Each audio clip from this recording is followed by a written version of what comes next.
here with Johnny Guns Investigation and along with True Crime Lounge with Becky. And it's a night that we just want everybody to just sit down and relax. And we're going to go over a whole story of the Idaho 4 murders in Moscow, Idaho. And we have going to just go over everything that's been going on as far as before. And we got some new stuff coming now. So we'll just go over everything that's been going on and everybody join in, message if you can, and we'll talk about all this stuff together. And how you doing today, Becky? I'm good, thanks. Good, good. Welcome in. So we're going to talk about a night of college kids, a normal night, what college kids do. And we're over on November 13th, 2022 in the town Moscow, Idaho. And we have these college kids just partying, going out that day. And at night they head over to a bar. It's a local bar. It's called the Corner Bar, and that's where they all hang out, shoot darts, eat, and just talk about things. So they're out having a good time. On the way home, they stop by the Grub Hut, little Food what is truck. that thing? Yeah, little macaroni and cheese truck Yeah, it's a food and truck. food truck. So they stop there. Normal college kids doing a normal thing, drinking, having fun, talking all the way there, seen on video.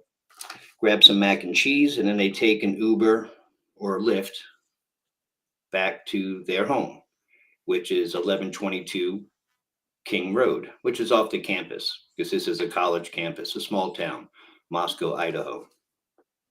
And they're heading home to where their other roommates, well, the other friends are there too, staying there that night, which would be Ethan and Xenia.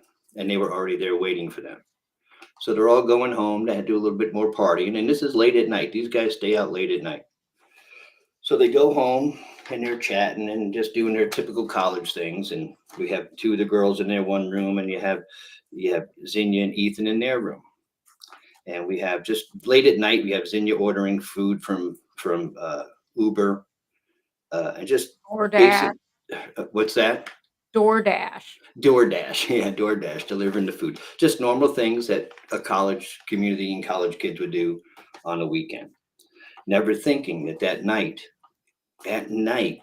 is going to be the worst thing that can ever happen in that community ever, and to that family and to those kids.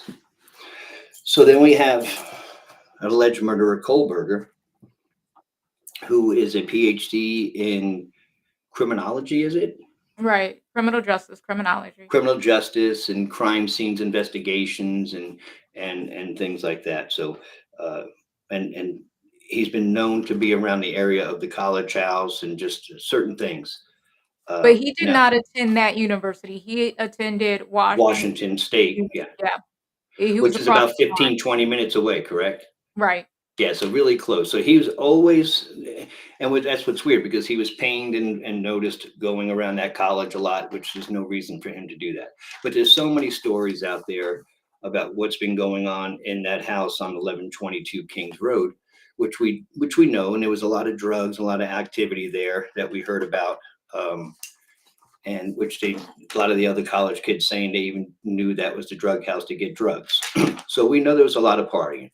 Oh well, that's college kids Right. drinking. We do have another video that we go in more in depth on. So if you do want to see that, um, it is on our channel. It's Oh the right, party that video. house or more. So Hmm. check that video out if you Yeah, want to. check that video out. That shows you the whole. Like she just said, that video is great to go look at. Um, so back to where I was. So they're just doing a natural thing. They're partying. It was a drug house. It's known, okay, but who cares? But the thing is, what is Kohlberg pinged a lot and known being out in that area? So that night, as the girls are and the guys are sleeping, laying down in bed, whoever thought that alleged killer Kohlberger, what they say, comes into their house, and in 9 minutes, now you're talking about a PhD in criminology and criminal justice, crime investigation scenes. He didn't serve any time in the military, no special forces training. He's no trained assassin. He's just normal Joe. Okay.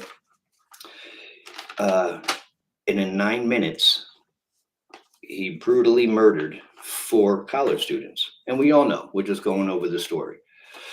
So he allegedly murders 4 college students by himself. The other two, there were 2 survivors, which were Dylan and Bethany. Dylan actually has said that she has seen the murderer leave the house dressed in black, bushy eyebrows. We all know that. So the thing is evidence. He did all this in 9 minutes. He's not a trained assassin. He's not in the military. He's got a PhD in criminology. How do you do all this and leave hardly any evidence? They found one thing, which was on a knife sheet, and that was His it. DNA. What's that? They found his DNA on the knife sheet. DNA. Yep. Yep, underneath one of the victims' One of the bodies. victims' bodies, but nothing else. That's it. All that blood, which we know that they were stabbed, okay?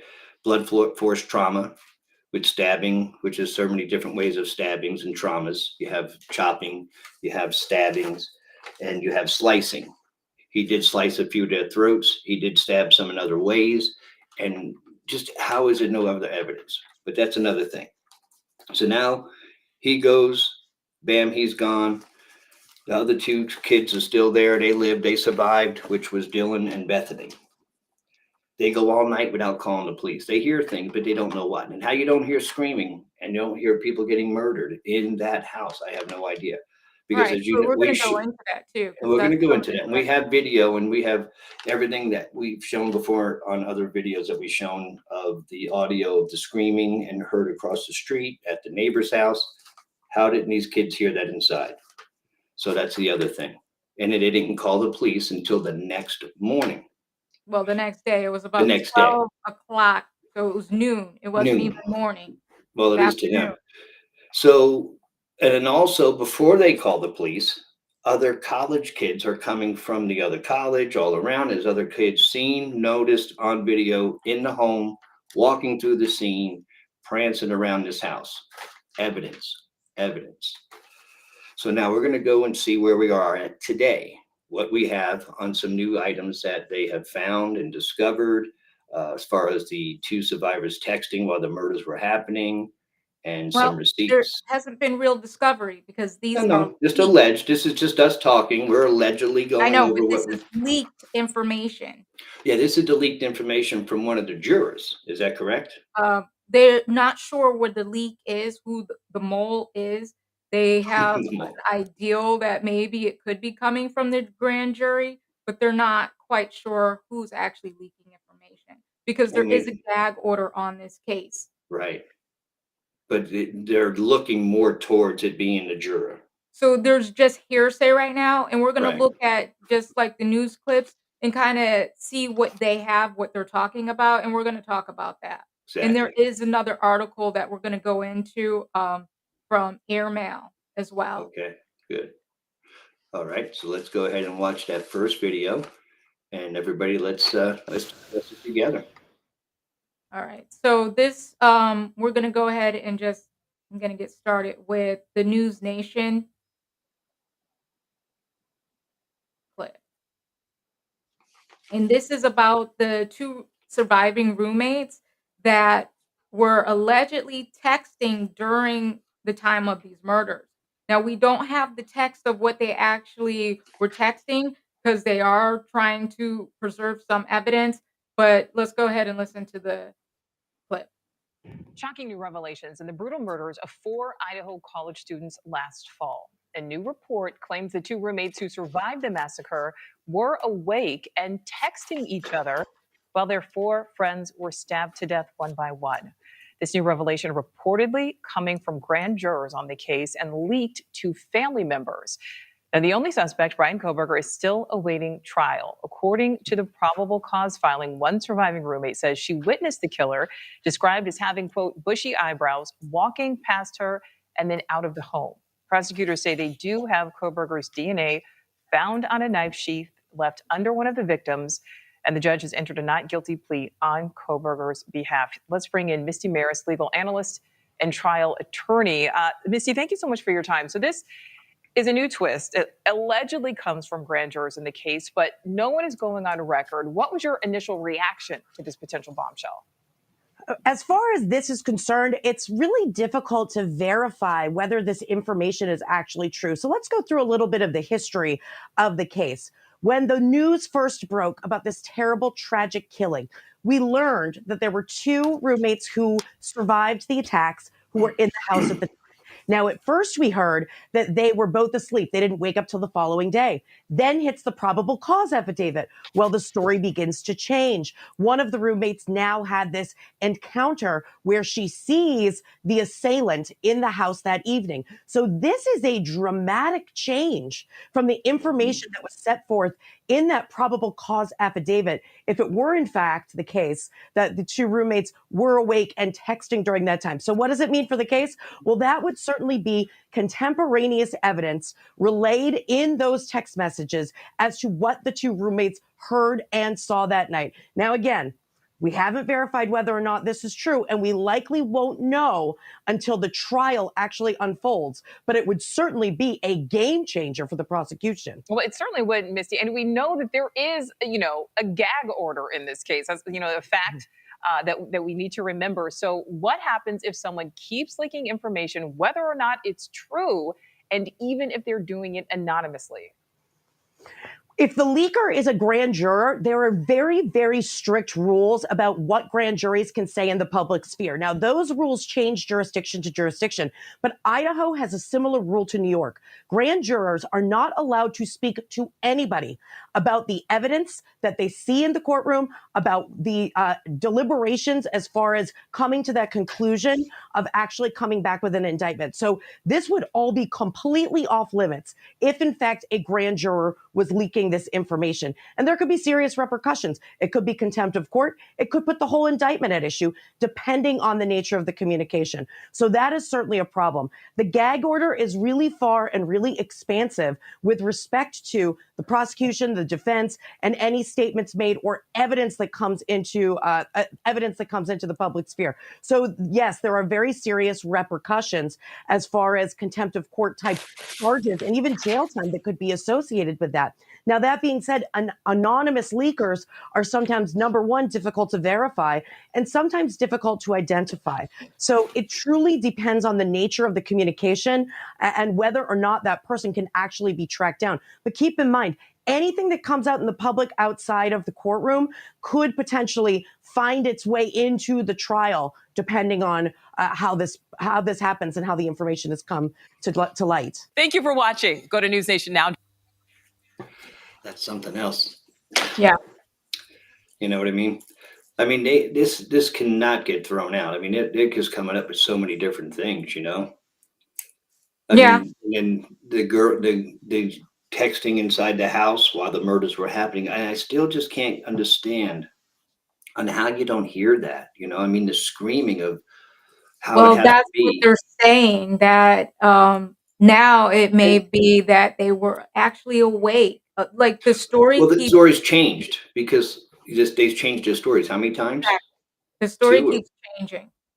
and let's remember the video that we showed a few weeks ago on the body cam of the police, where they had to chase down the college kids that were, drinking in Yeah, public intoxication and things like yeah, that. And when the cops finally caught them, they were lying to the cops right off the bat. These college kids are going to lie to the police. You know what I mean? It's just how it's going to be. And that's proven fact. They lied about their age. They were lying about all kinds of stuff. But the reason also is, why did they take so long to call the police? You know what I mean? I mean, what was the reasoning? Sleeping, right. And hiding we did go drugs. into that in Yeah, we did. And another it's just video. right. Some people weren't listening, but you can look at that video that we did go over before. But we just have to think this was going on in a home. We don't know. Kohlberg is alleged. If he was able to do this in 9 minutes, it's unbelievable. This little Dexter. And that's what I called him, because I said it weeks ago in another video. He had to have had a kill kit. He had to have something to change into. He had a kill kit, and I said that weeks ago, and we're going to go into that here in a minute as well. So Right, you want to go into that? because of all of the bloodshed, and little Yeah, I evidence that mean, they did find. So what I They did found a find little bit here of evidence. I'm sorry? They only found a little bit of evidence, which is it just blows my Well, mind, you know we what I don't mean? know all of Slicing the evidence throats, I that's hate to be found, this but graphic, but right, slicing their throats, blunt force traumas to with a knife, with a chopping, stabbing, slicing. This guy, you know, what was he taking some special training from Dexter on the side? But let's go into this video and we'll go into I'm the going next to one. lead up to the video. Oh, go So, ahead. this is this article that I did find, and this is about this, one of the victims' fathers decided he was gonna do his own investigating. He, wanted to find out what was going on. So, this article is written by Howard Blum, and it's on Airmail. So and then I just took, the clips and put it into a video, so we're just gonna listen to it real quick and we'll see how that According to the article, not all of Steve's investigative efforts have been in vain. He'd assembled a retinue of blue chip sources that he revealed to several friends, included an FBI agent in the St. Louis office who had shared his personal email so that his bosses in the Bureau wouldn't learn that he was communicating with Steve, a handful of additional sympathetic law enforcement officers, and, most helpful of all, a conduit to two of the grand jurors who had been on the panel that had voted to indict Brian Koberger. And in the process, he had compiled some startling revelations, hard won information that he triumphantly disclosed to his newfound internet associates. Koberger had purchased a dark blue Dickies long sleeved work uniform at the Walmart in Pullman, Washington, not long before the murders, Steve had learned. The authorities had a copy of the receipt. Perhaps the authorities hypothesized he had stuffed the work suit into a plastic garbage bag and then shoved it into his trunk. Only there was no sign of the Dickies outfit. The police had looked high and low, but they couldn't find it, just as they couldn't locate the murder weapon. They had a receipt for a K-bar knife he had purchased online months before the killings, but this too had seemingly vanished. And as long as these two crucial pieces of evidence remained unavailable, Steve feared a building case against Koberger would remain more open than shut. So, according to the article, as we can see, what Steve Gonzalez is investigating, he was able to actually, it looks like, get into contact with some, Mhm. FBI agents, some law enforcement, They even did. grand jurors. So he had some connections, it does look like, allegedly, He according to did his this own article. private investigating on it, and also Olivia, the sister, she did a lot as well, correct? Yeah, she was also, she found out the times that Mhm. her On the sister cell and phones. Maddie had got home, so she had given this information to the police. So they were Yeah. very proactive. Yeah, they went right into it. You know, they didn't mess around because they did take so long, you know, before they even found the alleged murderer Kohlberger. What was it, 7 weeks? It took after the Uh, murders, right? It's about 7 weeks till they found him somewhere out there. it might be. I'm getting things confused in my mind with other cases, so I don't Yeah, know me yet too. But that it's yeah, I exact have it time. here. It's 7. It was 7 weeks. But you know, and it's good that the family did get involved like that, especially going through the trauma that they were going through. You know, and to keep themselves to be able to Right. do that.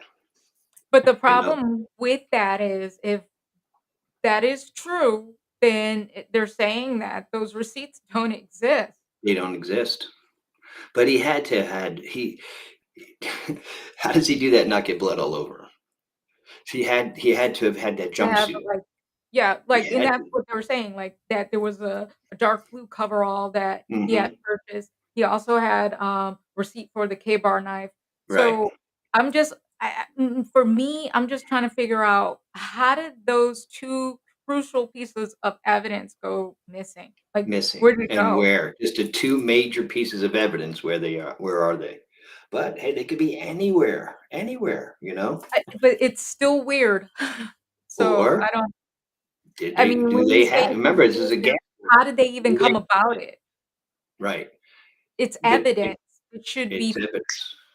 Yeah. tagged, locked away. I don't understand how evidence can go missing if they even Hmm. recovered it because is this just a rumor or what's happening here? According to Yeah. the article, these 2 pieces of evidence did exist but no longer do.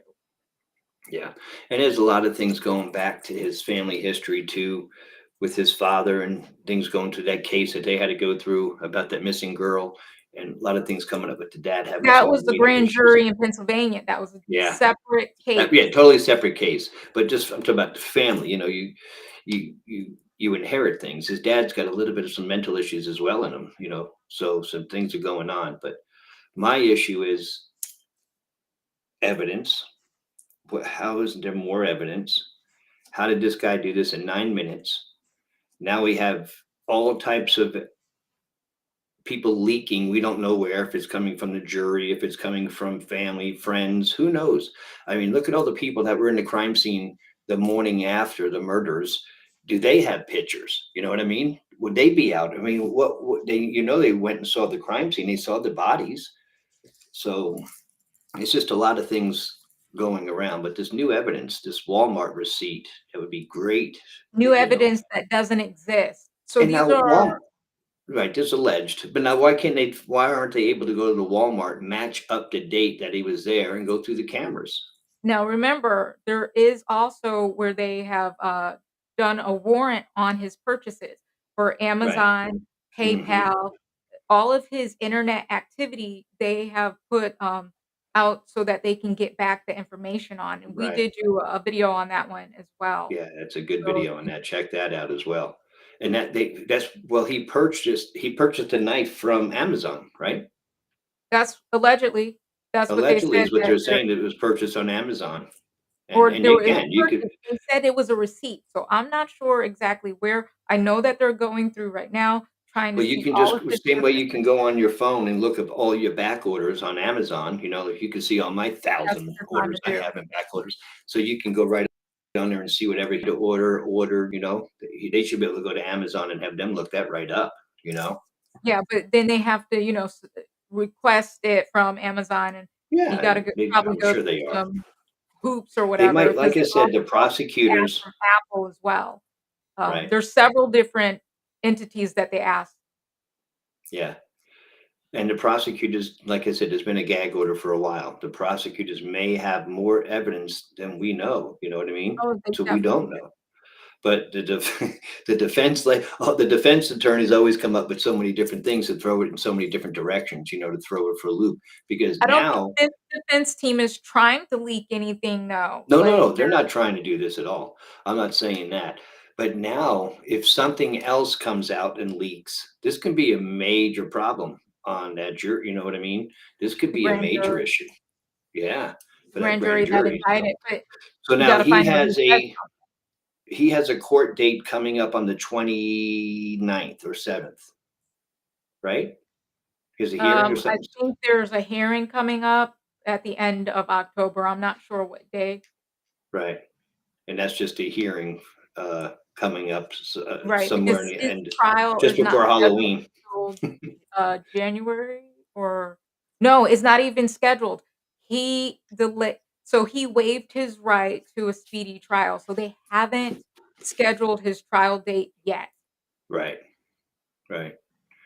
Well, it's just amazing, the way this is all played out, start from the beginning to end. It's went in so many different directions where people were mentioning cartel, drug dealing, who, he could have had help, but the more people that are in the home committing these murders with this alleged murderer Kohlberger, you're going to have a lot more evidence. You know what I mean? So the way it looks like it's one person definitely committed the murders, and it was planned, and it was planned very well. The way he was able to come in there, know exactly where he had to go, get everything done he had to do, completed his mission in his mind, which he did, and get out safely and do it all in 9 minutes.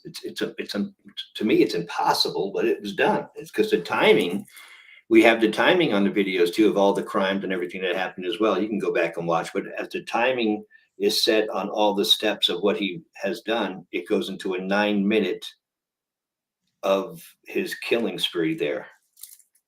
And now these parents, have to suffer. Their family members and the community will never be the same again in that small little town, in that college community. This will be in that area for the rest of people's thoughts, just like the Gainesville murderers. It's infamous now. It's infamous now. It's amazing. But let's just hope the prosecutors do have more evidence than what we know because of the gag order. We don't know. This is all just talk. This is all just what people are hearing. And then you have us and me, and we come out and we bring it to you guys. And then we talk together to figure it out and see where it's going to take us into the next level. Or do you guys think it was Kohlberg? Or do you think it was somebody else? What do you guys think?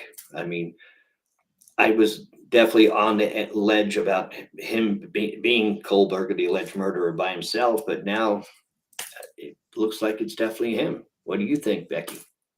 I think we won't know until we go through that trial Well, yeah, but because if we we ever don't get know. Okay, they said they got 2 pieces no, of we don't know. evidence, 2 receipts that they can't, find. I'm more interested. I mean, of course, I'm interested in who did the murders, but what in the hell was on Dylan and Bethany's mind? I mean, why wouldn't they call? I mean, usually when something's happening, if you hear a scream, most people get nervous. Most people want to say, hey, something's happening. I got to call 911. There's a reason why they did not want the cops in that house at that time. You know what I mean? They needed time for something. And I just don't know what that could be. And I'm surprised we don't, with all those people in there and nobody running their mouth. You know what I mean? Because on our other video we had, you remember you had that video with the witness across the way witnessing everything. She gave her testimonial and the video and the audio. But this is a tough one, and it's a sad one, because people lost their lives in a very bad way. I mean, they didn't give up without a fight. It's well known that Xenia put up a big fight. Madison put up a fight. There's defensive Kaylee. wounds. And Kaylee, that's defensive wounds. Kaylee Gonzalez, That that's was Steve Gonzalez's daughter. Steve, yeah, and his daughter put up a fight, which is good. You got to fight. And she Said did. She Maddie was tried to kinda fight. taken off guard, like it probably happened. She was sleeping. Yeah, she was probably sleeping, and the way they described it and how the room was set up, she just had to fight for her life, and she tried. Yeah, it's just sad. And then It's sickening. it's just a I sad can't situation and sickening. So we just want to get to the bottom of it. We want to know what happened, who did it, closure for the families, because the closure is what you need, because that is never going to end inside your body. Because I know personally, because I believe me, I know personally, losing a brother who was murdered. So I know it's never closed until you know who did it. And we still don't know who murdered my brother. But the closure will help put a little bit of ease into their families' heads. So let's just get together. We'll talk about this all the way to the end of this trial. And we have some other things working up for the Delphi murders as well that we'll bring you guys. And don't forget, check us out, Johnny Gunn's Investigation and True Crime Lounge with Becky. And hit the like and subscribe and go into a conversation. And then we'll try to bring as much as that we can bring you. Anything else that Becky you want to bring No. about tonight's video? That was good work. It was definitely some good video. And I would love to hear what those text messages were the night of the murder. Right. If Imagine. it's true. If it's true. And then to find out where it came from. Because if it's a juror leaking that information, they better come down hard on them. If they're out to make a buck to get this trial thrown out and ruin everything, bad thing. So everybody, happy Monday. Enjoy the rest of your evening. Johnny Gunn's Investigation with True Crime Lounge with Becky. You guys have a good night. And don't forget, be safe out there. Have a good night. Signing off.